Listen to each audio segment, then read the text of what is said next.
بسم اللہ الرحمن الرحیم۔ السلام علیکم۔ سعدیہ، ان کاغذات پر انگوٹھا لگاؤ اور نکلو یہاں سے۔ اب تمہارا اس گھر میں کوئی کام نہیں رہا۔ یہ الفاظ میری ساس کے تھے جو میرے کانوں میں پگھلے ہوئے سیسے کی طرح اتر رہے تھے۔ میرے شوہر فاہد کے سوئم کا کھانا ابھی ختم ہی ہوا تھا کہ گھر کا صحن خالی ہوتے ہی میری ساس نے اپنی اصلیت دکھا دی تھی۔ میں نے کامتے ہاتھوں سے وہ کاغذات دیکھے جو میری زندگی اور موت کا فیصلہ تھے۔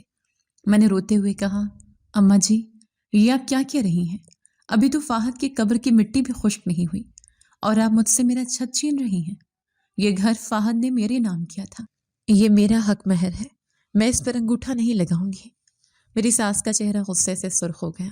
انہوں نے آگے بڑھ کر میرے بالوں کو زور سے جکڑ لیا اور چیخ کر بولی، تیری زبان بہت چلنے لگی ہے منحوس عورت۔ پہلے میرے بیٹے کو کھا گئی، اب اس کی جائیداد پر سام بن کر بیٹھنا چاہتی ہے۔ میں یہ کبھی نہیں ہونے دوں گی۔ اگر تو نے عزت سے انگوٹھا نہ لگایا تو میں تجھے دھکے دے کر یہاں سے نکال دوں گی اور محلے والوں کو بتاؤں گی کہ تو کیسی بد چلن ہے۔ میں اپنی ساس کے اس روپ سے خوفزدہ ہو گئی تھی، لیکن فاہد کی نشانی یہ گھر میں کسی صورت نہیں کھونا چاہتی تھی۔ میں نے انکار میں سر ہلایا تو انہوں نے مجھے زوردار دھکا دیا، جس سے میں زمین پر گر گئی اور میرا سر چوکھٹ سے جا ٹکرایا۔ میری آنکھوں کے سامنے اندھیرا چھانے لگا اور اسی نیم بے ہوشی کے عالم میں مجھے اپنا ماضی یاد آنے لگا۔ میرا نام سعدیہ ہے اور میں اپنے والدین کی اکلوتی اور لاڈلی بیٹی تھی۔ میرے والدین کے پاس دولت کی کوئی کمی نہیں تھی، لیکن شاید خوشیاں میری قسمت میں کم لکھی تھیں۔ میں صرف 10 سال کی تھی جب ایک ٹریفک حادثے میں میرے ماں باپ مجھے اکیلا چھوڑ کر اس دنیا سے رخصت ہو گئے۔ وہ دن اور آج کا دن میں نے سکھ کا سانس نہیں لیا تھا۔ میرے والد نے اپنی زندگی میں ہی اپنی ساری جائیداد میرے نام کر دی تھی۔ شاید انہیں اپنی موت کا احساس ہو گیا تھا۔ میرے والدین کی وفات کے بعد میری سوتیلی خالہ مجھے اپنے گھر لے آئیں۔ شروع میں تو خالہ کا رویہ میرے ساتھ بہت شفقت بھرا تھا۔ وہ مجھے اپنی بیٹیوں کی طرح رکھتی تھیں۔ ان کے 3 بیٹے تھے، جن میں سب سے بڑا فاہد تھا۔ فاہد شروع سے ہی بہت نرم مزاج اور نیک دل تھا۔ وہ میرے دکھ کو سمجھتا تھا اور ہمیشہ میرا خیال رکھتا تھا۔ وقت گزرتا گیا اور ہم بڑے ہو گئے۔ خالہ کی نظر میری جائیداد پر تھی۔ وہ چاہتی تھیں کہ میری شادی ان کے دوسرے بیٹے سے ہو جائے، جو ایک ٹانگ سے معذور تھا، تاکہ جائیداد گھر میں ہی رہے۔ لیکن فاہد نے اس ناانصافی کے خلاف آواز اٹھائی۔ وہ مجھے پسند کرتا تھا اور میں بھی اسے اپنا مسیحا مانتی تھی۔ خالہ نے بہت مخالفت کی، بہت ہنگامہ کیا، لیکن فاہد اپنی بات پر ڈٹا رہا۔ آخرکار مجبوراً خالہ کو ہماری شادی کرنی پڑی۔ فاہد نے نکاح کے وقت حق مہر میں وہ تمام زمین اور جائیداد جو اسے حصے میں ملنی تھی اور یہ گھر میرے نام کر دیا تھا، تاکہ میں خود کو محفوظ سمجھ سکوں۔ ہماری زندگی بہت ہنسی خوشی گزر رہی تھی۔ فاہد میرا ہر طرح سے خیال رکھتے تھے۔ وہ کہتے تھے، سعدیہ، تم نے بچپن میں بہت دکھ دیکھے ہیں، اب میں تمہیں کبھی رونے نہیں دوں گا۔ لیکن ہمیں کیا معلوم تھا کہ ہماری خوشیوں کو کسی کی نظر لگ جائے گی۔ وہ کالی رات مجھے کبھی نہیں بھولے گی، جب فاہد اپنی ڈیوٹی کے لیے گھر سے نکلے تھے۔ رات کے 2 بجے فون کی گھنٹی بجی تو میرا دل زور سے دھڑکا۔ فون اٹھایا تو دوسری طرف سے آنے والی خبر نے میرے پیروں تلے سے زمین نکال دی تھی۔ فاہد کی گاڑی کا بریک فیل ہو گیا تھا اور وہ ایک گہری کھائی میں جا گرے تھے۔ میں پاگلوں کی طرح ہسپتال پہنچی، لیکن وہاں مجھے صرف فاہد کا بے جان جسم ملا۔ اس لمحے مجھے لگا کہ میں بھی فاہد کے ساتھ مر گئی ہوں۔ وہ 3 دن میں نے کیسے گزارے میں بیان نہیں کر سکتی، اور آج سوئم والے دن میری ساس نے مجھے گھر سے نکالنے کا فیصلہ کر لیا تھا۔ میں ماضی کے ان دریچوں سے واپس حال میں آئی تو میری ساس مجھے بازو سے پکڑ کر گھسیٹ رہی تھی۔ میں نے ان کے پاؤں پکڑ لیے اور گڑ گڑا کر کہا، اماں جی، خدا کے لیے ایسا نہ کریں، میں کہاں جاؤں گی؟ میرا اس دنیا میں کوئی نہیں ہے۔ لیکن ان پر میری آہو بکا کا کوئی اثر نہ ہوا۔ انہوں نے مجھے گھر کے صدر دروازے سے باہر دھکا دیا اور دروازہ زور سے بند کر دیا۔ میں نے دروازہ پیٹنا شروع کر دیا۔ اماں جی، دروازہ کھولیں، میں ان کاغذات پر انگوٹھا لگا دوں گی، مجھے مت نکالیں۔ لیکن اندر سے کوئی جواب نہ آیا۔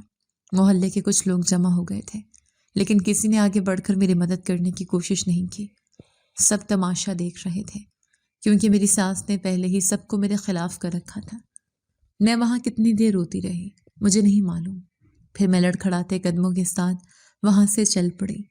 میرے پاس نہ سر چھپانے کی جگہ تھی اور نہ جیب میں 1 روپیہ۔ میں چلتے چلتے ریلوے اسٹیشن پہنچ گئی۔ شام کا اندھیرا پھیل رہا تھا اور اسٹیشن پر لوگوں کا ہجوم تھا۔ ہر کوئی اپنی منزل کی طرف رواں دواں تھا، لیکن میری کوئی منزل نہیں تھی۔ میں ایک بینچ پر بیٹھ گئی اور اپنی قسمت پر آنسو بہانے لگی۔ میرے سامنے سے کئی گاڑیاں گزریں، لیکن مجھے کہیں نہیں جانا تھا۔ میں سوچ رہی تھی کہ کیا خودکشی کر لوں اور اپنے دکھوں کا خاتمہ کر لوں، لیکن خودکشی حرام ہے۔ یہ سوچ کر میں رک گئی۔ میں خالی نظروں سے سامنے دیکھ رہی تھی کہ میرے ساتھ والے بینچ پر ایک بزرگ آ کر بیٹھے۔ وہ دیکھنے میں بہت معزز اور پڑھے لکھے لگ رہے تھے۔ ان کے چہرے پر ایک عجیب سی اداسی تھی۔ انہوں نے سفید کرتا شلوار پہن رکھا تھا اور ہاتھ میں ایک چھڑی تھی۔ وہ بار بار اپنی جیب سے رومال نکال کر پسینہ صاف کر رہے تھے۔ حالانکہ موسم سرد تھا، اچانک ان کے چہرے کا رنگ بدلنے لگا اور انہوں نے زور سے اپنا سینہ پکڑ لیا۔ وہ درد سے کراہنے لگے اور بینچ سے نیچے لڑک گئے۔ ارد گرد موجود لوگ رک کر دیکھنے لگے، لیکن کوئی ان کے قریب نہیں گیا۔ سب ڈر رہے تھے کہ شاید یہ کوئی نشئی ہے یا کوئی ڈرامہ کر رہا ہے۔ میں نے جب ان کی یہ حالت دیکھی تو مجھ سے رہا نہ گیا۔ میں بھاگ کر ان کے پاس پہنچی اور ان کا سر اپنی گود میں رکھا۔ بابا جی کیا ہوئے آپ کو؟ میں نے گھبرا کر پوچھا۔ وہ بولنے کی کوشش کر رہے تھے، لیکن ان کے منہ سے آواز نہیں نکل رہی تھی۔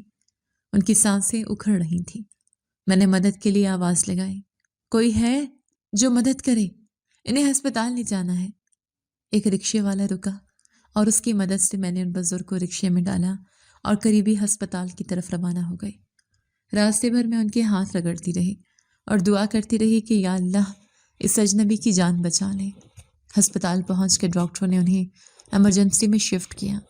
میں باہر پریشانی کے عالم میں ٹہلنے لگی۔ کچھ دیر بعد ڈاکٹر باہر آیا اور بولا، ان کی حالت بہت تشویشناک ہے، انہیں دل کا شدید دورہ پڑا ہے، ہمیں فوری طور پر ان کا علاج شروع کرنا ہوگا اور اس کے لیے کچھ مہنگی ادویات کی ضرورت ہے۔ آپ کاؤنٹر پر 50,000 روپے جمع کروائیں تاکہ ہم علاج شروع کر سکیں۔ ڈاکٹر کی بات سن کر میرے ہوش اڑ گئے۔ میرے پاس تو 1 روپیہ بھی نہیں تھا۔ میں نے ڈاکٹر سے کہا، ڈاکٹر صاحب میرے پاس ابھی پیسے نہیں ہیں، آپ علاج شروع کریں، میں کہیں سے انتظام کرتی ہوں۔ ڈاکٹر نے سختی سے کہا، بی بی یہ ہسپتال ہے، کوئی خیراتی ادارہ نہیں، پہلے پیسے جمع کرواؤ پھر علاج ہوگا، ورنہ مریض کو لے جاؤ۔ میں بے بسی سے رونے لگی۔ مجھے سمجھ نہیں آ رہا تھا کہ میں کیا کروں۔ تبھی میرا ہاتھ اپنے کانوں پر گیا جہاں فہد کی دی ہوئی سونے کی بالیاں موجود تھیں۔ یہ آخری نشانی تھی جو فہد نے مجھے دی تھی۔ میں نے کانپتے ہاتھوں سے وہ بالیاں اتاری۔ یہ میرے لیے میری جان سے زیادہ قیمتی تھی، لیکن اس وقت ایک انسانی جان بچانا زیادہ اہم تھا۔ میں نے وہ بالیاں مٹھی میں دبائیں اور ڈاکٹر سے کہا، میں ابھی آتی ہوں۔ میں بھاگتی ہوئی ہسپتال کے باہر بنی ایک جیولری شاپ پر گئی اور وہ بالیاں دکاندار کے سامنے رکھ دیں۔ دکاندار نے مجھے حیرت سے دیکھا اور پھر بالیوں کا وزن کیا۔ اس نے مجھے کچھ پیسے دیے جو ڈاکٹر کی مانگی ہوئی رقم سے تھوڑے زیادہ تھے۔ میں نے پیسے لیے اور بھاگتی ہوئی واپس ہسپتال آئی۔ کاؤنٹر پر پیسے جمع کروائے اور رسید لے کر ڈاکٹر کو دی۔ ڈاکٹر نے علاج شروع کر دیا۔ میں باہر بینچ پر بیٹھ کر دعائیں مانگنے لگی کہ یا اللہ میری قربانی رائیگاں نہ جائے۔ کئی گھنٹے گزر گئے، رات گہری ہو چکی تھی۔ میں بھوک اور پیاس سے نڈھال تھی، لیکن وہاں سے ہلی نہیں۔ آخرکار ڈاکٹر باہر آیا اور اس کے چہرے پر اطمینان تھا۔ اس نے بتایا کہ بزرگ اب خطرے سے باہر ہیں اور انہیں ہوش آ گیا ہے۔ میں نے اللہ کا شکر ادا کیا۔ ڈاکٹر نے مجھے اندر جانے کی اجازت دے دی۔ میں کمرے میں داخل ہوئی تو وہ بزرگ آنکھیں کھولے چھت کو گھور رہے تھے۔ مجھے دیکھتے ہی انہوں نے پہچان لیا اور کمزور آواز میں بولے، بیٹی تم وہی ہو نا جو مجھے یہاں لے کر آئی تھی؟ میں نے اس بات میں سر ہلایا۔ انہوں نے پوچھا، میں کہاں ہوں اور تم کون ہو؟ میں نے کہا، بابا جی آپ کو ریلوے اسٹیشن پر دل کا دورہ پڑا تھا، میں آپ کو یہاں لے آئی، آپ اب خطرے سے باہر ہیں۔ ان کی آنکھوں میں آنسو آ گئے۔ انہوں نے پوچھا، ہسپتال کا خرچہ کس نے دیا؟ میرے پاس تو پیسے چوری ہو گئے تھے۔ میں نے جھکی نظروں سے کہا، وہ میں نے اپنی بالیاں بیچ کر ادا کر دیے ہیں۔ یہ سن کر وہ چونک گئے اور انہوں نے میرے سر پر ہاتھ رکھا۔ بیٹی تم کون ہو اور تم نے ایک اجنبی کے لیے اتنا بڑا احسان کیوں کیا؟ میں نے روتے ہوئے اپنی ساری کہانی سنا دی کہ کس طرح میرے شوہر کا انتقال ہوا اور ساس نے مجھے گھر سے نکال دیا۔ یہ سن کر ان بزرگ کے چہرے پر شدید غصہ اور دکھ کے تاثرات ابھرے۔ انہوں نے میرا ہاتھ تھام کر کہا، بیٹی تم نے آج انسانیت کی لاج رکھ لی، تم نے اپنا سب کچھ کھو کر بھی ایک بوڑھے لاچار کی مدد کی۔ میں ریٹائرڈ چیف جسٹس ہوں اور میرے اپنے بیٹوں نے جائیداد کے لیے مجھے گھر سے نکال دیا تھا۔ میں بھی تمہاری طرح بے گھر تھا، لیکن آج سے تم تنہا نہیں ہو۔ میں تمہارا مقدمہ بھی لڑوں گا اور تمہیں بیٹی بنا کر رکھوں گا۔ یہ سن کر مجھے لگا جیسے اللہ نے مجھے ایک اور باپ دے دیا ہو۔ کہانی کے اس موڑ پر مجھے یہ احساس ہوا کہ جب انسان نیت صاف رکھے اور دوسروں کی مدد کرے تو اللہ غیب سے اس کے لیے راستے بنا دیتا ہے۔ انسان پر چاہے کتنی ہی مشکل کیوں نہ ہو، اس انسانیت کا دامن نہیں چھوڑنا چاہیے۔ بے لوث نیکی کبھی رائیگاں نہیں جاتی اور اللہ تعالیٰ مظلوم کی مدد کے لیے کوئی نہ کوئی وسیلہ ضرور بنا دیتا ہے۔ ہسپتال کے اس سرد کمرے میں اس اجنبی بزرگ کے سرہانے بیٹھی تھی جنہیں ڈاکٹروں نے ابھی خطرے سے باہر قرار دیا تھا۔ ان کی آنکھیں کھلتے ہی مجھے ایک عجیب سی اپنائیت کا احساس ہوا، جیسے برسوں سے بچھڑا کوئی اپنا مل گیا ہو۔ انہوں نے نکاہت بھری آواز میں مجھ سے پوچھا، بیٹی تم کون ہو اور میرا علاج کروانے کے لیے تم نے اتنے پیسے کہاں سے دیے؟ کیونکہ میرے پاس تو اس وقت کچھ بھی نہیں تھا۔ میں نے اپنی نم آنکھیں پونچھتے ہوئے دھیمی آواز میں بتایا کہ میں نے اپنی سونے کی بالیاں بیچ دی ہیں جو میرے مرحوم شوہر کی آخری نشانی تھی، کیونکہ انسانی جان سے بڑھ کر کوئی زیور نہیں ہوتا۔ یہ سن کر وہ بزرگ سن ہو گئے اور ان کی آنکھوں سے آنسو بہنے لگے۔ انہوں نے کپ کپاتے ہاتھوں سے میرے سر پر ہاتھ رکھا اور کہا کہ جس دنیا میں سگی اولاد ماں باپ کو دھکے دے کر نکال دیتی ہے، وہاں تم جیسی بیٹیوں نے ہی انسانیت کو زندہ رکھا ہوا ہے۔ پھر انہوں نے اپنا تعارف کرواتے ہوئے بتایا کہ وہ ریٹائرڈ چیف جسٹس شیر زمان ہیں۔ اللہ نے انہیں سب کچھ دیا تھا، دولت، شہرت، عزت اور عہدہ، لیکن اولاد کی محبت ان کے نصیب میں نہ تھی۔ ان کی بیوی کے انتقال کے بعد ان کے دو بیٹوں نے جائیداد تو اپنے نام کروا لی، مگر باپ کو بوجھ سمجھنے لگے۔ بڑا بیٹا لندن چلا گیا اور چھوٹے نے انہیں گھر کے کونے تک محدود کر دیا۔ وہ اپنے ہی گھر میں قیدی بن کر رہ گئے تھے اور آج دل گھبرایا تو اسٹیشن چلے آئے، جہاں ان کی طبیعت بگڑ گئی۔ ان کی داستان سن کر مجھے لگا کہ میرا اور ان کا دکھ سانجھا ہے۔ میں نے بھی روتے ہوئے انہیں اپنی کہانی سنائی کہ کیسے میرے شوہر کے مرتے ہی میری ساس نے جائیداد کی خاطر مجھے گھر سے نکال دیا اور مجھ پر بہتان لگائے۔ میری بات سن کر جسٹس شیر زمان کے چہرے پر ایک جلال آ گیا۔ ان کے اندر کا منصف جاگ اٹھا تھا۔ انہوں نے میرا ہاتھ تھام کر کہا کہ بیٹی آج سے تم میری منہ بولی بیٹی ہو اور میں تمہارا منہ بولا باپ۔ تم نے مجھے نئی زندگی دی ہے، اب میں تمہاری زندگی سنواروں گا۔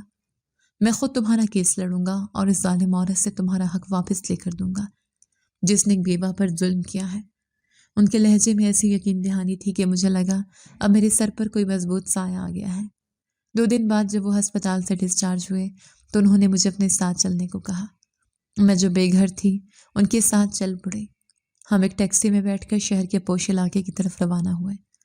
کچھ دیر بعد ٹیکسی ایک عالیشان کوٹھی کے سامنے رکی جسے دیکھ کر میری آنکھیں کھلی کی کھلی رہ گئی۔ وہ واقعی ایک محل تھا۔ گیٹ پر موجود گارڈز نے جھک کر سلام کیا۔ جسٹس صاحب مجھے لے کر اندر داخل ہوئے تو ملازمین کی قطاریں لگ گئی۔ سب حیران تھے کہ صاحب جی کے ساتھ یہ سادہ سی لڑکی کون ہے۔ جسٹس صاحب نے سب کو مخاطب کر کے کہا کہ یہ میری بیٹی سعدیہ ہے اور آج سے یہ اس گھر کی مالکن ہے۔ اس کی عزت میری عزت ہے۔ یہ سن کر میری آنکھوں میں آنسو آ گئے۔ کہاں میں سڑکوں کی خاک چھان رہی تھی اور کہاں اللہ نے مجھے محلوں میں پہنچا دیا تھا۔ جسٹس صاحب نے مجھے ایک بہت بڑے اور خوبصورت کمرے میں ٹھہرایا اور کہا کہ اب تم آرام کرو، کل سے ہم ایک نئی جنگ کا آغاز کریں گے۔ میں نرم بستر پر لیٹی تو مجھے فہد بہت یاد آئے۔ مجھے لگا جیسے آسمان سے وہ مجھے دیکھ کر مسکرا رہے ہیں کہ دیکھو سعدیہ، میں نے کہا تھا نا کہ اللہ تمہیں تنہا نہیں چھوڑے گا، لیکن ابھی منزل دور تھی۔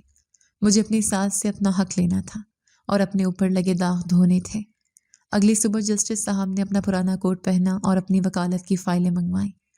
ان کی آنکھوں میں وہ چمک تھی جو شاید برسوں پہلے ہوا کرتی تھی۔ وہ مجھے لے کر کچہری کی طرف روانہ ہوئے جہاں ہمیں قانونی جنگ لڑنی تھی۔ میرا دل زور زور سے دھڑک رہا تھا کہ کیا میں واقعی اس طاقتور عورت کا مقابلہ کر پاؤں گی جس نے مجھے گھر سے نکالا تھا۔ لیکن میرے ساتھ چلنے والا شخص کوئی عام آدمی نہیں تھا، بلکہ قانون کا ایک ایسا ستون تھا جس کے سامنے بڑے بڑے مجرم کامتے تھے۔ کچہری پہنچ کر انہوں نے سب سے پہلے میری جائیداد کی کاغذات کی تفصیل نکلوائی اور پھر میری ساس کے نام قانونی نوٹس بھجوا دیا۔ جنگ کا آغاز ہو چکا تھا اور اب پیچھے ہٹنے کا سوال ہی پیدا نہیں ہوتا تھا۔ میری ساس کے گھر جب عدالت کا وہ قانونی پروانہ پہنچا تو ان کے پیروں تلے سے زمین نکل گئی۔ وہ تو سمجھ رہی تھیں کہ میں بے سہارا ہو کر کہیں مر کھپ گئی ہوں گی، لیکن انہیں کیا معلوم تھا کہ قدرت نے میرے سر پر ایک ایسا سایہ بھیج دیا ہے جو پہاڑ بن کر ان کے سامنے کھڑا ہونے والا ہے۔ عدالت لگنے کی تاریخ مقرر ہوئی اور میں ڈرتے ڈرتے جسٹس شیر زمان صاحب کے ساتھ کچہری پہنچی۔ وہاں کا ماحول دیکھ کر میرا دل زور زور سے دھڑک رہا تھا، لیکن جسٹس صاحب کی شخصیت کا روب ایسا تھا کہ وہاں موجود ہر وکیل اور خود جج بھی اپنی کرسی سے کھڑا ہو گیا، کیونکہ وہ اس شہر کے سب سے ایماندار اور سخت غیر منصف رہ چکے تھے۔ جب میری ساس عدالت میں پیش ہوئیں تو انہوں نے وہاں بھی ڈرامہ رچانے کی کوشش کی اور مگرمچھ کے آنسو بہاتے ہوئے جج کے سامنے کہا کہ یہ لڑکی تو میرے بیٹے کے مرتے ہی گھر سے بھاگ گئی تھی اور زیورات بھی چرا لی گئی تھی۔ ان کے الزامات سن کر میرا خون کھول اٹھا، لیکن جسٹس صاحب نے مجھے خاموش رہنے کا اشارہ کیا اور اپنی باری آنے پر ایسے گرجدار آواز میں دلال دیے کہ عدالت کا کونا کونا گونج اٹھا۔ انہوں نے وہ طبی رپورٹ جج کے سامنے رکھی جو ہسپتال میں میرے سر کی چوٹ کی وجہ سے بنی تھی، اور ثابت کیا کہ مجھے تشدد کا نشانہ بنا کر گھر سے نکالا گیا ہے۔ انہوں نے میرے والدین کی جائیداد کے اصلی کاغذات کی نقول اور فہد کے نام کی ہوئی جائیداد کے ثبوت پیش کیے اور سوال اٹھایا کہ ایک بیوہ جس کا شوہر ابھی فوت ہوا ہو وہ اپنا گھر اور چھت چھوڑ کر کیوں بھاگے گی جبکہ وہ گھر اسی کے نام ہے۔ جسٹس صاحب کی قانونی نکات اور ثبوتوں کے سامنے میری ساس کا ہر جھوٹ ریت کی دیوار کی طرح گرتا چلا گیا۔ ان کا وکیل بھی جسٹس صاحب کے سامنے بے بس نظر آیا، کیونکہ سچائی سورج کی طرح روشن تھی۔ آخرکار فیصلہ سنانے کا وقت آیا اور جج نے تمام ثبوتوں کی روشنی میں فیصلہ میرے حق میں سنا دیا۔ عدالت نے حکم دیا کہ فہد کا گھر اور میری والدین کی تمام زمینیں فوری طور پر میرے حوالے کی جائیں اور میری ساس کو گھر خالی کرنے کا حکم دیا گیا۔ یہ سن کر میری ساس وہیں عدالت کے فرش پر بیٹھ کر سینہ کوبی کرنے لگی۔ لیکن اب پچھتائے کیا ہوت جب چڑیا چگ گئیں کھیت۔ پولیس کی نگرانی میں ہمیں اس گھر کا قبضہ لینے کے لیے بھیجا گیا۔ میں جب اس گلی میں دوبارہ داخل ہوئی جہاں سے مجھے دھکے دے کر نکالا گیا تھا تو محلے کی عورتیں حیرت سے مجھے دیکھ رہی تھیں۔ وہ جو مجھے منحوس کہہ رہی تھیں آج میری شان دیکھ کر دنگ تھی۔ جسٹس صاحب میرے ساتھ تھے اور ان کی موجودگی مجھے حوصلہ دے رہی تھی۔ پولیس نے میری ساس کا سامان باہر رکھوا دیا۔ وہ مجھے بددعائیں دے رہی تھیں، لیکن جسٹس صاحب نے انہیں ٹوکتے ہوئے کہا، یہ تمہارے اپنے اعمال کی سزا ہے جو تم نے ایک یتیم اور بیوہ کے ساتھ کیا۔ قدرت نے اسی دنیا میں تمہارا حساب کر دیا ہے۔ میں نے اپنے گھر کی چابی ہاتھ میں لی تو میری آنکھوں سے آنسو جاری ہو گئے۔ یہ وہی گھر تھا جہاں میں نے فہد کے ساتھ خواب دیکھے تھے۔ میں نے اندر جا کر فہد کی تصویر کو سینے سے لگایا اور کہا کہ آج تمہاری سعدیہ جیت گئی ہے، لیکن یہ جیت ادھوری ہے کیونکہ تم ساتھ نہیں ہو۔ قبضہ لینے کے بعد میں نے فیصلہ کیا کہ میں اس گھر میں اکیلی نہیں رہوں گی، کیونکہ اس گھر کی دیواروں میں اب مجھے وحشت ہوتی تھی۔ میں نے وہ گھر اور زمینیں بیچ کر ایک بڑا ادارہ بنانے کا سوچا جہاں بے سہارا عورتوں کو پناہ مل سکے۔ یہ خیال جب میں نے جسٹس صاحب کو بتایا تو انہوں نے میرے سر پر ہاتھ رکھا اور کہا کہ بیٹی، تم نے میرے دل کی بات چھین لی ہے۔ میں بھی یہی چاہتا تھا کہ ہم اپنی دولت کو اللہ کی راہ میں خرچ کریں۔ اس طرح ہم دونوں باپ بیٹی نے مل کر شہر کے باہر ایک کھلی فضا میں ایک بہت بڑی عمارت خریدی اور اسے دارالامان کا نام دیا۔ یہ وہ جگہ تھی جہاں ستائی ہوئی عورتیں سکھ کا سانس لے سکتی تھیں۔ میں نے اپنی ساری جائیداد اس ادارے کے نام وقف کر دی اور خود وہیں رہنے لگی۔ جسٹس صاحب بھی اپنے محل نما گھر کو تالا لگا کر میرے پاس اسی ادارے کے ایک حصے میں شفٹ ہو گئے، کیونکہ وہ کہتے تھے کہ اب مجھے تنہائی سے ڈر لگتا ہے، مجھے اپنی بیٹی کے پاس سکون ملتا ہے۔ وقت گزرتا گیا اور ہمارے ادارے کی شہرت دور دور تک پھیل گئی۔ ہم نے وہاں عورتوں کو ہنر سکھانے کا انتظام بھی کیا تاکہ وہ اپنے پیروں پر کھڑی ہو سکیں۔ میری زندگی میں سکون آ گیا تھا، لیکن قدرت کو ابھی کچھ اور دکھانا باقی تھا۔ ایک دن گیٹ پر ایک فقیری نما عورت آئی جس کے کپڑے پھٹے ہوئے تھے اور وہ لرزتے ہاتھوں سے کھانا مانگ رہی تھی۔ جب میں نے اس کے چہرے پر سے میلے دوپٹے کو ہٹایا تو میرے منہ سے چیخ نکل گئی۔ وہ کوئی اور نہیں، میری ظالم ساس تھی جو کبھی اس شہر کی نامور چودرائن ہوا کرتی تھی۔ آج وہ 2 وقت کی روٹی کو ترس رہی تھی۔ مجھے دیکھ کر وہ شرم سے پانی پانی ہو گئی اور میرے قدموں میں گر گئی۔ مجھے پتا چلا کہ ان کے لاڈلے بیٹوں نے جائیداد ہاتھ لگتے ہی ماں کو گھر سے نکال دیا تھا اور اب وہ سڑکوں پر بھیک مانگنے پر مجبور تھی۔ یہ مکافات عمل تھا جو میں اپنی آنکھوں سے دیکھ رہی تھی۔ میں نے انہیں اٹھایا اور سینے سے لگا لیا، کیونکہ میرا ظرف مجھے اجازت نہیں دیتا تھا کہ میں گرے ہوئے کو مزید گراؤں۔ میں انہیں اندر لے آئی اور انہیں بھی پناہ دی دی۔ جسٹس صاحب نے یہ منظر دیکھ کر کہا کہ بیٹی، آج تم نے سچ مچ جیت حاصل کر لی ہے، کیونکہ معاف کر دینا ہی سب سے بڑا انتقام ہے۔ ابھی ہم یہ باتیں کر ہی رہے تھے کہ ایک اور گاڑی گیٹ پر آ کر رکی، جس میں سے دو نوجوان ویل چیئر اور بیساکھیوں کے سہارے اترے۔ یہ جسٹس صاحب کے بیٹے تھے جو زمانے کی ٹھوکریں کھا کر اب باپ کے قدموں میں معافی مانگنے آئے تھے، کیونکہ ان کا کاروبار تباہ ہو چکا تھا اور وہ بیماریوں میں گھر چکے تھے۔ جسٹس صاحب نے انہیں دیکھ کر اپنا چہرہ موڑ لیا، لیکن ان کی آنکھوں میں چھپی باپ کی محبت میں دیکھ سکتی تھی۔ کہانی اپنے انجام کی طرف بڑھ رہی تھی، جہاں ہر ظالم اپنے انجام کو پہنچ چکا تھا اور مظلوم کو اس کا حق مل چکا تھا۔ لیکن مجھے ابھی بھی ایک کمی محسوس ہوتی تھی کہ کیا فہد کی روح مجھ سے خوش ہوگی۔ میں نے آسمان کی طرف دیکھا تو بادلوں کی اوٹ سے چاند مسکرا رہا تھا، اور مجھے یقین ہو گیا کہ میرا رب اور میرا شوہر دونوں مجھ سے راضی ہیں۔ یہی میری کل کائنات تھی۔ میرے سامنے قدرت کا ایک ایسا عبرتناک کھیل چل رہا تھا جس نے میرے رونگٹے کھڑے کر دیے تھے۔ جسٹس صاحب کے دونوں بیٹے، جو کبھی غرور کے نشے میں زمین پر پاؤں نہیں رکھتے تھے، آج ویل چیئر اور بیساکھیوں کے سہارے اپنے بوڑھے باپ کے سامنے گڑ گڑا رہے تھے۔ ان کے چہروں پر پشیمانی اور آنکھوں میں بے بسی تھی۔ بڑا بیٹا جو لندن جا کر باپ کو بھول گیا تھا، اس نے روتے ہوئے کہا، بابا مجھے معاف کر دیں، میری بیوی نے مجھ سے طلاق لے لی اور میرا سارا کاروبار وہاں کے پارٹنر نے ہتھیا لیا۔ اب میرے پاس واپسی کا کرایہ بھی نہیں تھا۔ میں نے کیسے کیسے ذلیل ہو کر وطن واپسی کی ہے، یہ میں ہی جانتا ہوں۔ چھوٹا بیٹا، جس کا جسم فالح زدہ لگ رہا تھا، وہ بولا، بابا مجھے میری کرنے کی سزا مل گئی ہے۔ جس طرح میں نے آپ کو گھر کے ایک کونے میں قید کیا تھا، آج قدرت نے مجھے خود چلنے پھرنے سے محتاج کر دیا ہے۔ میری بیوی نے میرا سب کچھ اپنے نام کروا کر مجھے گھر سے نکال دیا۔ اب ہم دونوں بھائیوں کا اس دنیا میں آپ کے سوا کوئی نہیں ہے۔ جسٹس صاحب نے نم آنکھیں صاف کی اور اپنی چھڑی زمین پر مارتے ہوئے کہا، تم لوگ تب کہاں تھے جب میں ریلوے اسٹیشن پر موت اور زندگی کی کشمکش میں تھا؟ اگر یہ سعدیہ نہ ہوتی تو آج تم لوگ میری قبر پر فاتحہ پڑھنے آتے۔ میں نے تمہیں اپنی زندگی کی کمائی دی تھی اور تم نے مجھے بدلے میں تنہائی دی۔ ان کا لہجہ سخت تھا، لیکن میں جانتی تھی کہ ایک باپ کا دل موم جیسا ہوتا ہے۔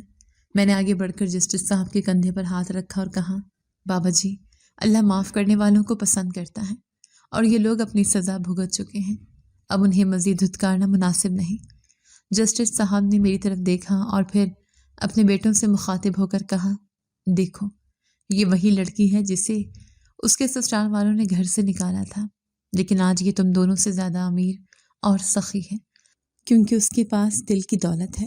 میں تمہیں معاف تو کرتا ہوں، لیکن یاد رکھنا اس گھر اور جائیداد پر اب تمہارا کوئی حق نہیں ہے۔ یہ سب میں نے اس ادارے کے نام وقف کر دیا۔ اگر تم یہاں رہنا چاہتے ہو تو تمہیں یہاں کے اصولوں کے مطابق رہنا ہوگا اور یہاں موجود بے سہارا لوگوں کی خدمت کرنی ہوگی۔ یہ سن کر دونوں بیٹوں نے سر جھکا دیے اور جسٹس صاحب کے پیروں میں گر گئے۔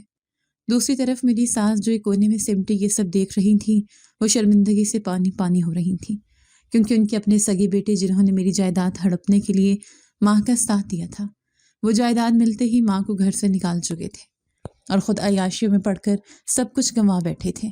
میری ساس نے لرزتے ہاتھوں سے میرا دامن پکڑا اور ہچکیوں کے درمیان بولی، سعدیہ مجھے معاف کر دے، میں نے تجھے منحوس کہا تھا، لیکن منحوس تو میں خود تھی جو ہیرے جیسی بہو کو پہچان نہ سکی۔ آج میرے اپنے پیٹ کے جائے مجھے ٹھوکریں مار کر نکال چکے ہیں، اور تو غیر ہو کر بھی مجھے سینے سے لگا رہی ہے۔ میں تیرا سامنا کیسے کروں گی؟ قیامت کے دن فہد کو کیا منہ دکھاؤں گی؟ میں نے ان کے آنسو پونچھے اور کہا، اماں جی، جو ہوا اسے بھول جائیں، اللہ نے مجھے سرخرو کر دیا ہے اور یہی میری جیت ہے۔ میں نے انہیں اٹھایا اور ایک صاف ستھرے کمرے میں لے گئی جہاں ان کے آرام کا انتظام کیا گیا تھا۔ اس ادارے میں اب عجیب منظر تھا۔ ایک طرف وہ لوگ تھے جنہوں نے ظلم کیا تھا اور دوسری طرف وہ تھے جنہوں نے ظلم سہا تھا، لیکن آج سب ایک ہی چھت کے نیچے تھے، اور یہ سب اس رب کا نظام تھا جس کی لاٹھی بے آواز ہے۔ رات کے پہر میں جب سب سو گئے تو میں چھت پر جا کر کھڑی ہو گئی۔ ٹھنڈی ہوا میرے چہرے کو چھو رہی تھی۔ مجھے محسوس ہوا کہ فہد میرے پاس کھڑے ہیں اور میرے سر پر ہاتھ رکھ کر کہہ رہے ہیں، سعدیہ، تم نے نفرت کا جواب محبت سے دے کر ثابت کر دیا کہ تم میری پسند تھی۔ میرا دل اطمینان سے بھر گیا تھا۔ مجھے کسی سے کوئی شکوہ نہیں تھا، کیونکہ میرا رب میرے ساتھ تھا، اور جس کے ساتھ رب ہو اسے دنیا کی کوئی طاقت نہیں ہرا سکتی۔ میں نے فیصلہ کیا کہ میں اپنی باقی زندگی اسی طرح دکھی انسانیت کی خدمت میں گزاروں گی، کیونکہ اصل سکون بدلہ لینے میں نہیں بلکہ معاف کر دینے اور دوسروں کے زخموں پر مرہم رکھنے میں ہے۔ اور یہی وہ سبق تھا جو زندگی نے مجھے اتنی سختیاں جھیلنے کے بعد سکھایا تھا۔ وقت کے پہیے نے ایسی گردش لی تھی کہ محل نما گھر اب ایک درس گاہ اور پناہ گاہ بن چکا تھا، جہاں دن رات خدمت خلق کا کام جاری رہتا تھا۔ میری ساس جو کبھی پانی کا گلاس بھی خود اٹھا کر نہیں پیتی تھی، اب وہ باورچی خانے میں بیٹھ کر درجنوں لوگوں کا کھانا پکاتی تھیں۔ ان کے ہاتھوں پر چھالے پڑ گئے تھے، لیکن ان کی زبان پر شکوہ نہیں بلکہ توبہ کے کلمات تھے۔ ایک دوپہر جب میں کچن کی طرف گئی تو دیکھا کہ وہ پیاز کاٹتے ہوئے زاروں قطار رو رہی ہیں۔ میں نے قریب جا کر پوچھا، اماں جی کیا ہوا؟ تو انہوں نے اپنے گیلے ہاتھ میرے دوپٹے سے صاف کیے اور بھرائی ہوئی آواز میں بولی، بیٹی یہ پیاز کی کڑواہٹ آنکھوں میں نہیں چبھی بلکہ میرے اندر کا زہر نکل رہا ہے۔ میں جب ان یتیم بچوں کو دیکھتی ہوں تو مجھے اپنا فہد یاد آتا ہے۔ میں نے دولت کی ہوس میں اپنے ہی بیٹے کی خوشیاں برباد کر دی اور تجھے در بدر کیا۔ یہ انہی گناہوں کا کفارہ ہے جو میں ادا کر رہی ہوں۔ یہ کہہ کر وہ میرے قدموں میں بیٹھ گئی۔ میں نے انہیں اٹھایا اور سینے سے لگا لیا۔ اسے اسنا میں باہر سے شور کی آواز آئی۔ میں بھاگتے ہوئے صحن میں پہنچی تو دیکھا کہ جسٹس شیر زمان صاحب اپنے ویل چیئر پر نڈھال پڑے تھے اور ان کے دونوں بیٹے گھبراہٹ میں انہیں ہوش میں لانے کی کوشش کر رہے تھے۔ یہ وہی بیٹے تھے جو کبھی باپ کے مرنے کی دعائیں مانگتے تھے۔ آج ان کے چہروں پر باپ کو کھو دینے کا خوف آیا تھا۔ ہم نے فوری طور پر ڈاکٹر کو بلایا۔ ڈاکٹر نے معائنہ کرنے کے بعد بتایا کہ ان کے دل کی دھڑکن بہت کمزور ہو چکی ہے اور اب یہ کسی بھی وقت ہمیں چھوڑ کر جا سکتے ہیں۔ یہ سنتے ہی گھر میں کوہرام مچ گیا۔ میں جسٹس صاحب کے قریب گئی تو انہوں نے لرزتے ہاتھوں سے اشارہ کر کے سب کو خاموش کروایا اور اپنی جیب سے کاغذ نکال کر میری طرف بڑھایا۔ ان کی آواز بہت دھیمی تھی لیکن اس میں یہ فیصلہ کن گونج تھی۔ انہوں نے کہا، سعدیہ یہ میری وصیت ہے، میرے بعد اس ادارے کی مکمل سربراہ تم ہوگی اور میرے یہ دونوں بیٹے تمہارے ماتحت کام کریں گے۔ میں نہیں چاہتا کہ میری محنت دوبارہ ضائع ہو جائے۔ یہ سن کر ان کے بڑے بیٹے نے آگے بڑھ کر باپ کے ہاتھ چومے اور روتے ہوئے کہا، بابا آپ فکر نہ کریں، ہم نے بہت ٹھوکریں کھائی ہیں، اب ہمیں سمجھ آ گئی ہے کہ عزت دولت میں نہیں خدمت میں ہے۔ ہم سعدیہ کے ساتھ مل کر اس مشن کو آگے بڑھائیں گے۔ اس رات ہم سب جسٹس صاحب کے بستر کے گرد بیٹھے رہے۔ وہ زندگی اور موت کی کشمکش میں تھے لیکن ان کے چہرے پر ایک عجیب سا سکون تھا، جیسے وہ اپنا بوجھ ہلکا کر چکے ہوں۔ رات کے پچھلے پہر جب میں پانی لانے کے لیے اٹھی تو مجھے صحن میں کسی کے چلنے کی آہٹ محسوس ہوئی۔ حالانکہ مین گیٹ بند تھا، میرا دل زور سے دھڑکا کہ کہیں چور تو نہیں آ گیا۔ میں نے ڈرتے ڈرتے کھڑکی سے جھانکا تو وہاں ایک سفید پوش سایہ نظر آیا جو فہد کی شبیہ لگ رہا تھا۔ وہ مسکرا رہا تھا اور اس نے ہاتھ ہلا کر مجھے الوداع کہا۔ میں نے آنکھیں ملی تو وہاں کوئی نہیں تھا، لیکن میرے دل نے گواہی دی کہ فہد اپنی ماں اور بھائیوں کے توبہ قبول ہونے کی نوید سنانے آیا تھا۔ صبح کی اذان کے وقت جسٹس صاحب نے آنکھیں کھولی اور کلمہ پڑھتے ہوئے ہمیشہ کے لیے خاموش ہو گئے۔ ان کی وفات نے ہمیں ہلا کر رکھ دیا لیکن ساتھ ہی ہمیں جوڑ بھی دیا تھا، کیونکہ اب ہم سب ایک ہی مقصد کے لیے زندہ تھے اور وہ مقصد انسانیت کی خدمت تھا۔ ان کی تدفین کے بعد جب میں واپس مڑی تو میری ساس نے مجھے روک لیا اور ایک ایسی چیز میرے ہاتھ میں تھمائی جسے دیکھ کر میں حیران رہ گئی۔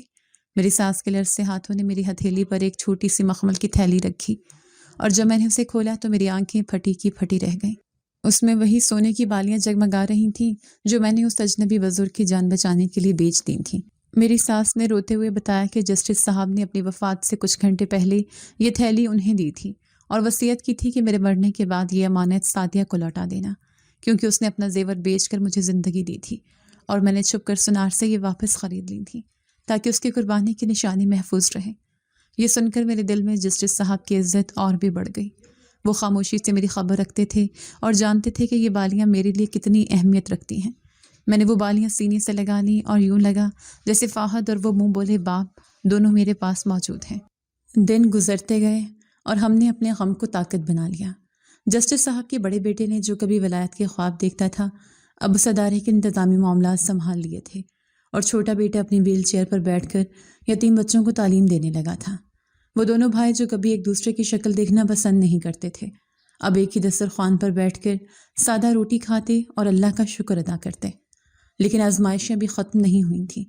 ایک دن دوپہر کے وقت ادارے کے باہر ایک کالی گاڑی آ کر رکی جس میں سے چند باسٹھ لوگ اترے۔ ان کے ہاتھوں میں کچھ کاغذات تھے اور چہروں پر خباثت عیاں تھی۔ ان میں سے ایک شخص جس نے خود کو جسٹس صاحب کا بھتیجا ظاہر کیا اس نے آتے ہی شور مچانا شروع کر دیا کہ یہ جائیداد ہمارے خاندان کی ہے اور شیر زمان کا دماغ آخری عمر میں خراب ہو گیا تھا، جو سب کچھ اس غیر عورت کے نام کر گئے۔ اس نے دھمکی دی کہ اگر ہم نے یہ جگہ خالی نہ کی تو وہ پولیس کے ذریعے ہمیں بے دخل کر دے گا۔ یہ سن کر میرا دل دہل گیا، کیونکہ ابھی جسٹس صاحب کی قبر کی مٹی بھی خشک نہیں ہوئی تھی اور گدھ نوچنے کے لیے آ گئے تھے۔ لیکن اس بار میں اکیلی نہیں تھی۔ جسٹس صاحب کے دونوں بیٹے جو کبھی مجھے دھتکارتے تھے اب میرے محافظ بن کر کھڑے ہو گئے۔ بڑے بیٹے نے آگے بڑھ کر اس شخص کا ہاتھ جھٹکا اور گرج کر کہا کہ خبردار جو میری بہن کی طرف انگلی بھی اٹھائیں۔ یہ جائیداد اب وقف ہو چکی ہے اور قانونی طور پر اس کی نگہبان صرف سعدیہ ہے۔ اس شخص نے طنزیہ ہنستے ہوئے کہا کہ تم تو وہی نالائق بیٹے ہو نا جنہیں باپ نے آ کر دیا تھا، تمہاری بات کی کیا حیثیت ہے؟ یہ سن کر چھوٹا بیٹا اپنی ویل چیئر آگے لایا اور بولا، ہماری حیثیت یہ ہے کہ ہم اپنے گناہوں سے توبہ کر چکے ہیں اور اب ہم اس در کی خاک ہیں۔ اگر تم نے اس یتیم خانے کی طرف میلی آنکھ سے دیکھا تو ہم اپنی جان دے دیں گے، لیکن سعدیہ پر آنچ نہیں آنے دیں گے۔ ماحول کشیدہ ہو گیا تھا اور مجھے ڈر تھا کہ کہیں خون خرابہ نہ ہو جائے۔ میں نے ہمت جمع کی اور آگے بڑھ کر کہا کہ یہ معاملہ لڑائی جھگڑے کا نہیں ہے۔ اگر تمہارے پاس کوئی ثبوت ہے تو عدالت آؤ، ہم وہیں بات کریں گے۔ یہ سن کر وہ شخص سٹپٹا گیا، کیونکہ اسے امید نہیں تھی کہ ایک عورت اتنی دلیری سے بات کرے گی۔ اس نے جاتے جاتے دھمکی دی کہ وہ بہت جلد گرفتاری کا حکم لے کر آئے گا اور اس جگہ کو تالا لگا دے گا۔ اس کے جانے کے بعد ہم سب پریشان ہو گئے، کیونکہ ہم جانتے تھے کہ وہ باسطر لوگ ہیں اور پیسے کے زور پر کچھ بھی کر سکتے ہیں۔ میری ساس جو کونے میں تسبیح پڑھ رہی تھی اچانک اٹھی اور بولی، گھبراؤ مت، میرے پاس ایک ایسی چیز ہے جو ان ظالموں کا منہ بند کر سکتی ہے۔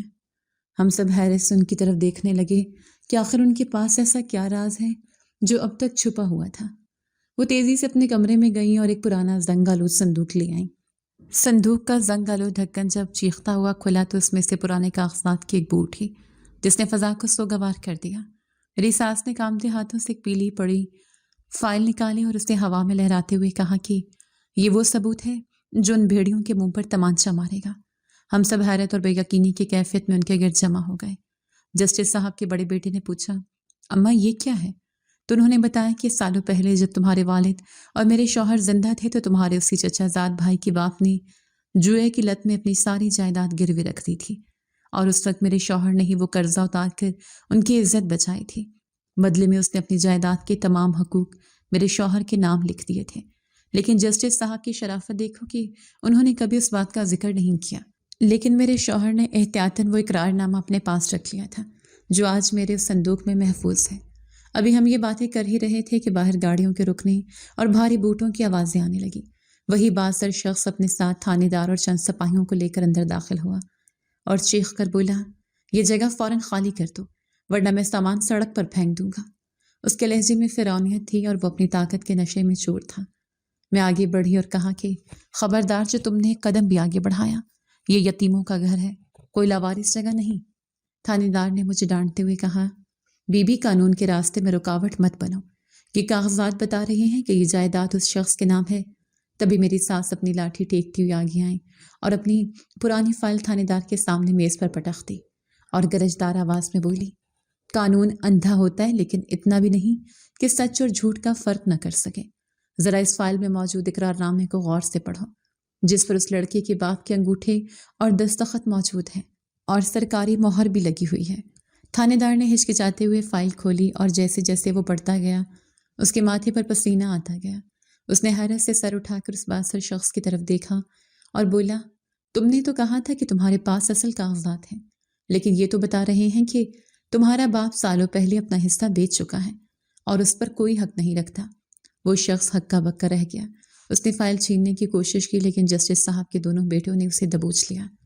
تھانے دار نے غصے میں آ کر اس شخص کو تھپڑ رسید کیا اور کہا کہ تم نے پولیس کو بے وقوف بنانے کی کوشش کی ہے، جھوٹا مقدمہ درج کروانے پر میں تمہیں ابھی حوالات میں بند کروں گا۔ یہ منظر دیکھ کر میری آنکھوں میں آنسو آ گئے، کیونکہ اللہ نے ایک بار پھر حق کو فتح دی تھی۔ وہ شخص جو ہمیں بے گھر کرنے آیا تھا اب خود پولیس کی گاڑی میں بیٹھ کر ذلت کے ساتھ جا رہا تھا۔ میری ساس نے آسمان کی طرف دیکھا اور روتے ہوئے کہا، یا اللہ تیرا شکر ہے کہ آج میرے گناہ دھل گئے، میں نے جو کاغذات اپنی لالچ کے لیے سنبھال رکھے تھے آج وہی یتیموں کی چھت بچانے کے کام آ گئے۔ اس واقعے نے ہم سب کو ایک لڑی میں پرو دیا تھا۔ اب ہم میں کوئی ساس بہو یا دیور بھابھی کا رشتہ نہیں تھا، بلکہ ہم ایک مضبوط چٹان کی طرح تھے جسے کوئی طوفان نہیں ہلا سکتا تھا۔ رات گئے جب سکون ہوا تو میں نے فاہد کی تصویر کے سامنے کھڑے ہو کر کہا، دیکھو فاہد، آج تمہاری ماں نے تمہارا سر فخر سے بلند کر دیا ہے۔ اب مجھے یقین تھا کہ ہماری زندگی کی کشتی بھنور سے نکل کر کنارے لگ چکی ہے اور اب صرف سکون ہی سکون ہے، لیکن قدرت کو شاید ابھی میری آزمائش کا آخری امتحان لینا باقی تھا، کیونکہ اگلے ہی دن مجھے ڈاک سے خط موصول ہوا جس پر بھیجنے والے کا نام نہیں تھا، مگر تحریر جانی پہچانی لگ رہی تھی، اور جب میں نے اسے پڑھا تو میرے پیروں تلے سے زمین نکل گئی، کیونکہ وہ خط کسی اور کا نہیں بلکہ میرے ان ماموں کا تھا جو میرے ماں باپ کے مرنے کے بعد سب سے پہلے میری جائیداد لوٹ کر غائب ہو گئے تھے، اور اب سالوں بعد وہ اپنی آخری سانسوں پر تھے اور مجھ سے معافی مانگنے کے لیے بلا رہے تھے۔ خط میرے ہاتھ میں تھا اور ماضی کی تلخ یادیں میرے دماغ میں ہتھوڑے برسانے لگی تھیں۔ یہ وہی ماموں تھے جنہوں نے میرے یتیم ہونے کا فائدہ اٹھایا اور میری جائیداد ہڑپ کر کے مجھے رلتا ہوا چھوڑ گئے تھے۔ میں نے وہ خط اپنی ساس کو دکھایا تو انہوں نے اینک لگا کر اسے پڑھا اور پھر ایک گہری سانس لے کر بولی، بیٹی جاؤ اسے مل لو، موت کے وقت انسان کو معاف کر دینا چاہیے، کیونکہ اللہ بھی معاف کرنے والوں کو پسند کرتا ہے۔ اور پھر تم تو جسٹس صاحب کی بیٹی ہو جنہوں نے دشمنوں کو بھی گلے لگا لیا تھا۔ میں نے ساس کی بات مان لی اور بڑے دیور کو ساتھ لے کر سرکاری ہسپتال کی طرف روانہ ہو گئی، جہاں وہ اپنی زندگی کی آخری گھڑیاں گن رہے تھے۔ ہسپتال کی فضا میں ادویات کی بو اور مریضوں کی آہو بکا نے مجھے اداس کر دیا تھا۔ ہم وارڈ میں پہنچے تو دیکھا کہ ایک کونے والے بستر پر ہڈیوں کا ڈھانچہ بنا ایک شخص لیٹا ہے جس کی آنکھیں چھت میں گڑی تھیں۔ میں ان کے قریب گئی اور دھیمی آواز میں پکارا، ماموں! تو انہوں نے چونک کر میری طرف دیکھا۔ ان کی آنکھوں میں ویرانی تھی۔ مجھے دیکھتے ہی وہ پھوٹ پھوٹ کر رو پڑے اور اپنے کمزور ہاتھ جوڑ کر بولے، سعدیہ، مجھے معاف کر دو، میں بہت گناہ گار ہوں۔ میں نے تمہارے یتیم ہونے کا تماشا بنایا تھا، تمہارا حق کھایا تھا۔ دیکھو آج اللہ نے مجھے کہیں کا نہیں چھوڑا، میری اپنی اولاد میرا سب کچھ لوٹ کر بھاگ گئی اور میں یہاں لاوارثوں کی طرح پڑا ہوں۔ میں نے ان کے ہاتھ تھامے اور کہا، ماموں، میں نے آپ کو معاف کیا کیونکہ میرا رب بدلہ لینے سے زیادہ معاف کرنے پر خوش ہوتا ہے۔ یہ سن کر ان کے چہرے پر ایک سکون آ گیا۔ انہوں نے تکیے کے نیچے سے ایک پرانا اور بسیدہ لفافہ نکالا اور میرے ہاتھ میں تھماتے ہوئے بولے، بیٹی، یہ تیرے باپ کے گھر کے کاغذات ہیں۔ میں نے بہت کوشش کی کہ اسے بیچ کر کھا جاؤں، لیکن جب بھی میں سودا کرتا مجھ پر کوئی نہ کوئی آفت آ جاتی۔ مجھے سمجھ آ گئی تھی کہ یہ یتیم کا مال ہے جو مجھے رہس نہیں آئے گا۔ یہ امانت سنبھال لو اور مجھے بخش دو۔ میں نے وہ لفافہ تھام لیا جو میری جڑوں کی نشانی تھی۔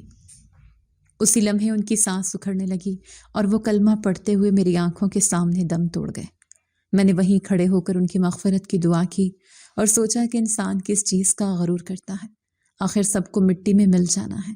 ہم نے ان کی تدفین کا انتظام کیا کیونکہ ان کا اپنا کوئی وارث موجود نہ تھا۔ جب میں قبرستان سے فارغ ہو کر واپس اپنے ادارے میں پہنچی تو رات ہو چکی تھی۔ میرے ہاتھ میں میرے باپ کے گھر کے کاغذات تھے، لیکن اب مجھے ان دیواروں کی ضرورت نہیں تھی کیونکہ میں نے اپنا گھر ان یتیموں اور بے سہاروں کے درمیان بنا لیا تھا۔ میں نے فیصلہ کیا کہ میں اپنے والد کے اس تباہی گھر کو بیچ کر اس رقم سے اپنے ادارے کی عمارت کو مزید وسیع کروں گی تاکہ مزید بے گھر لوگوں کو چھت مل سکے۔ جب میں نے یہ بات اپنی ساس اور دیوروں کو بتائی تو انہوں نے خوشی سے میرے سر پر ہاتھ رکھا۔ اب میری زندگی کا سفر مکمل ہو چکا تھا۔ دکھوں کے کانٹوں سے گزر کر اب میں پھولوں کی وادی میں تھی جہاں ہر طرف سکون تھا۔ میں نے آسمان کی طرف دیکھا تو مجھے لگا کہ فہد اور جسٹس صاحب دونوں ستاروں کے درمیان چمک رہے ہیں، اور مجھے یقین تھا کہ میرا رب میرے ہر فیصلے میں میرے ساتھ ہے۔ میری کہانی یہاں ختم نہیں ہوئی، بلکہ یہ تو ایک نئی شروعات تھی ان تمام لوگوں کے لیے جو مایوس ہو چکے تھے، اور میں ان کے لیے امید کی کرن بن کر زندہ رہنا چاہتی تھی۔ میری اس پوری کہانی سے یہ سبق ملتا ہے کہ انسان پر جتنی بھی مشکلات آئیں اسے صبر کا دامن نہیں چھوڑنا چاہیے اور اللہ کی ذات پر کامل یقین رکھنا چاہیے، کیونکہ اللہ تعالیٰ ظالم کی رسی دراز ضرور کرتا ہے لیکن اسے ڈھیل نہیں دیتا، اور حقوق العباد کھانے والے کی پکڑ اسی دنیا میں ہو جاتی ہے۔ اس کے علاوہ معاف کر دینا انتقام لینے سے بہتر ہے، کیونکہ معاف کرنے سے انسان کا اپنا رتبہ بلند ہوتا ہے اور دلی سکون ملتا ہے۔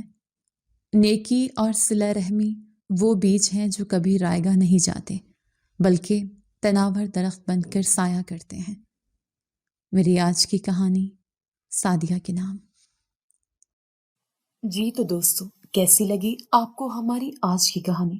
اپنی رائے کا اظہار ہمارے کمنٹس باکس میں ضرور کیجیے گا، اور اگر آپ کو ہماری ویڈیو پسند آئی ہے تو کر لیجیے ہمارے چینل کو سبسکرائب، ویڈیو کو لائک اور بیل آئیکن لازمی پریس کر لیجیے تاکہ ہر نئی آنے والی ویڈیو کا نوٹیفیکیشن آپ کو بر وقت موصول ہو سکے۔